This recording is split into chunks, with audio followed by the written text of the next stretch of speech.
Hello दोस्तों, मैं हूं विपुल गर्ग IIT दिल्ली से। और आज हम इस वीडियो में क्लास 7 के चैप्टर सिमेट्री के लेक्चर 2 को डिस्कस करेंगे। तो चलिए शुरू करते हैं। आज जो हम टॉपिक्स डिस्कस करने वाले हैं वो होंगे रोटेशनल सिमेट्री। हम पढ़ेंगे कि हमने अभी पढ़ा लाइन सिमेट्री क्या होती है, तो इस वीडियो में हम रोटेशनल सिमेट्री के बारे में पढ़ेंगे। तो चलिए शुरू करते हैं। रोटेशनल सिमेट्री होती क्या है? जैसे मान लो आपके पास कोई भी ऑब्जेक्ट है, तो जब वो रोटेट करता है ना तो उसकी शेप चेंज होती है और ना ही उसका साइज चेंज होता है। तो हम क्या करेंगे, एक ऐसे पॉइंट के अबाउट उस फिगर को रोटेट करेंगे 360 डिग्री से कम, मतलब किसी भी एंगल से which is less than 360 degree. अगर वो ऐसे रोटेट करने से उसकी वही शेप आ जाए, यानी कि मान लो आपके पास एक सर्कल है, आपने उसके बिल्कुल सेंटर को पकड़ लिया और उससे 90 डिग्री रोटेट कर दिया। तो 90 डिग्री रोटेट करने के बाद भी वो सर्कल ही रहा, उसकी जो शेप है वो बिल्कुल वैसे ही रही जैसे वो पहले थी। तो उसके कारण हम उसे कहेंगे उसमें रोटेशनल सिमेट्री है। तो ऐसे ही उन पॉइंट्स में यानी कि वो फिगर जिस उस फिगर में जो पॉइंट होता है कि उस पॉइंट के अबाउट अगर आप रोटेट करोगे, आपके पास वही फिगर दोबारा से आ जाएगी। तो उस फिक्स्ड पॉइंट को कहते हैं हम सेंटर ऑफ रोटेशन। अभी आपके पास जैसे आपके पास क्लॉक है, तो क्लॉक के जो हैंड्स हैं उनका सेंटर ऑफ रोटेशन पूछ रहा है। तो what is the centre of rotation of the hands of a clock? तो हमारे पास ये हैंड्स है, इनका सेंटर ऑफ रोटेशन क्या आएगा कि ऐसा कौन सा पॉइंट, मतलब वो पॉइंट ढूंढना है जिसके अबाउट हम रोटेट करें और यही फिगर दोबारा से बन जाए। तो वो जनरली क्या होगा, यही वाला पॉइंट होगा ना, बिल्कुल क्लॉक के सेंटर वाला, जहाँ पे तीनों हैंड्स क्लॉक की हैंड फिक्स्ड है। तो ये वाला हमारे पास जो पॉइंट है बिल्कुल बीच वाला, वो होगा हमारे पास ये वाला पॉइंट। ये वाला होगा हमारे पास सेंटर ऑफ रोटेशन। ठीक है। अब नेक्स्ट है, when an object rotates its shape and size do not change. ठीक है। The rotation turns an object about a fixed point. This fixed point is called center of rotation. ये हम पढ़ चुके हैं। What is the center of rotation of the hands of a clock? ये भी हमने देख लिया। The angle of turning during rotation is called angle of rotation. यानी कि ये देखना क्या होता है, यानी कि आपके पास एक ऑब्जेक्ट है, मान लो हमारे पास एक पेपर की विंडमिल है।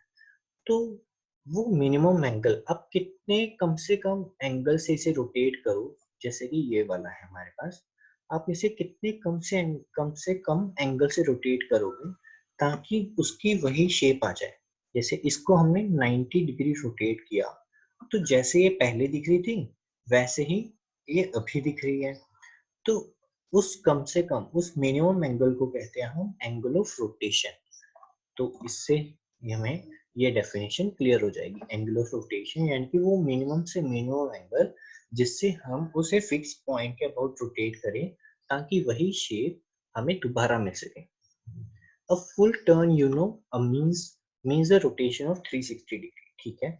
What is a degree measure of the angle of rotation for a half turn? Half turn के लिए एंगल ऑफ रोटेशन कितना होगा? 180 डिग्री होगा। वो क्वार्टर टर्न के लिए हमारे पास 90 डिग्री होगा। ठीक है। Have you ever made a paper windmill? मतलब एंगल ऑफ रोटेशन वो कोई भी एंगल है कि जिसके अबाउट रोटेट करने से हम रोटेट करते वक्त कितना एंगल कवर करते हैं उसे एंगल ऑफ रोटेशन कह देते हैं।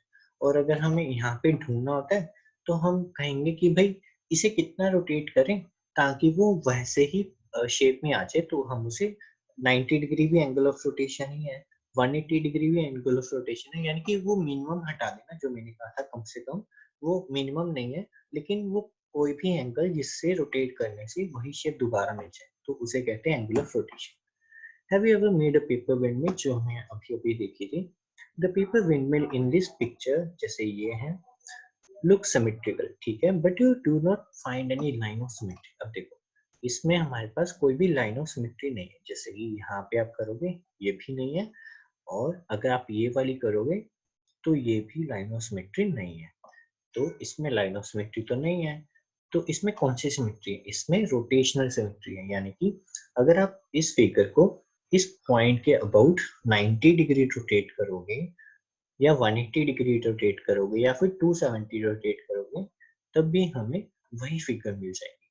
तो इसे कहते हैं रोटेशनल सिमेट्री। ठीक है, अभी जैसे विंडमिल में हम ऑर्डर देखते हैं कि हमें ऑर्डर पता होना चाहिए कि रोटेशनल सिमेट्री का ऑर्डर कितना है, तो वो हम इस फिगर में क्लियर करते हैं।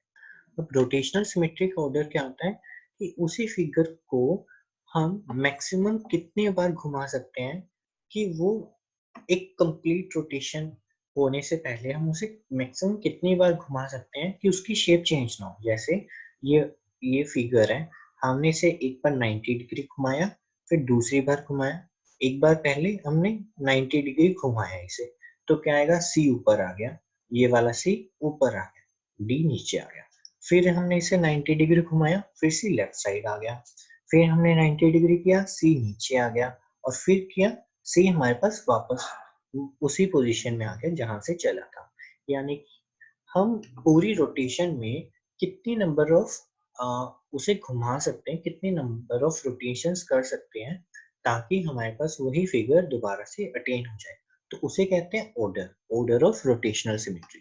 अब जैसे इस पेपर विंडमिल में कितना ऑर्डर है, हम इसे 4 बार घुमा सकते हैं ताकि 4 अलग-अलग बार 4 बार 90 डिग्री घुमा सकते हैं ताकि उसकी शेप भी चेंज ना हो और उसमें सिमेट्री भी आ सके, है ना।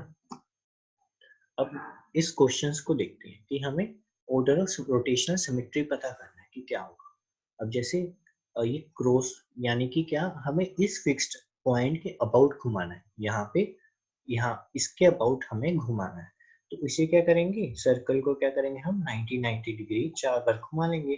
पहले ये वाली लाइन क्या होगी, 90 डिग्री ऐसे रोटेट करके यहाँ पे आ जाएगी, फिर इसे फिर 90 डिग्री यहाँ पे आ जाएगी, फिर 90 डिग्री करेंगे तो यहाँ पे आ जाएगी, और फिर 90 डिग्री करेंगे तो वापस उसी पोजीशन में आ जाएगी। तो हम इसे 4 बार घुमा सकते हैं, तो इसका ऑर्डर हो गया 4। ऐसे ही हम ट्रायंगल को 3 बार घुमा सकते हैं। ऐसे आप वीडियो को पॉज करके सभी के आंसर सोचो, फिर मैं आपको सभी के आंसर बता दूंगा। ठीक है, तो हम अभी आंसर देखते हैं। जैसे इसमें हमने 4 बार घुमाया, ट्रायंगल को हमने 3 बार घुमा सकते हैं, इसको 2 बार, इसको भी 2 बार, इसको भी 5 बार, क्योंकि पॉलीगन है, रेगुलर पॉलीगन है। उस इसमें भी याद रख सकते हैं कि आपके पास अगर एक रेगुलर पॉलीगन हो तो उसके उतने ही ऑर्डर होगा, रोटेशनल सिमेट्री का उतना ही ऑर्डर होगा जितनी उसकी साइड्स होती है। जैसे लाइन ऑफ सिमेट्री भी उतनी थी जितनी साइड्स होती हैं, और हमारे पास ये स्टार है, इसका 6 है और ये 3 है। अब हमने ये तो कर लिया, लेकिन अब इसमें एक गलत है, इसमें इन सभी फिगर्स में एक का ऑर्डर गलत बताया हुआ है, मैंने ये जानबूझ कर किया। तो आप बताओ कि कौन सा इसमें जो फिगर है वो गलत है। तो अभी मैं आपको आंसर बताता हूँ। इसका जो आंसर होगा वो ये वाला, यहाँ पे 2 बार नहीं आएगा, क्योंकि अगर आप इसे 180 डिग्री घुमाओगे तो जो ये दोनों स्क्वायर है ना, ये स्क्वायर इधर आ जाएगा, ये स्क्वायर इधर, ये भी इधर आ जाएगा, तो दोनों फिगर सेम नहीं है। तो इसका आंसर यहाँ पे 1 आएगा, 2 नहीं आएगा। तो यहाँ पे ये ध्यान रखना कि इसकी रोटेशनल सिमेट्री का ऑर्डर 1 है, 2 नहीं है। तो ये हमेशा याद रखना, ठीक है। मैं अभी ठीक भी कर देता हूँ इसको। तो इसका रोटेशनल सिमेट्री 1 नहीं है, ये 2 को काट दिया मैंने, और इसका आंसर आएगा 1। ठीक है, इसे हमें 360 डिग्री ही रोटेट करना पड़ेगा, तभी जाके हमारे पास वो फॉर्म बनेगी, अदरवाइज नहीं बनेगी। ठीक है, तो इसी के साथ हम इस वीडियो को एंड करते हैं। अगर आपके कोई भी क्वेश्चंस हो, डाउट्स हो या फिर क्वेरीज हो, तो आप मुझे जरूर बताइए कमेंट सेक्शन में। Thank you.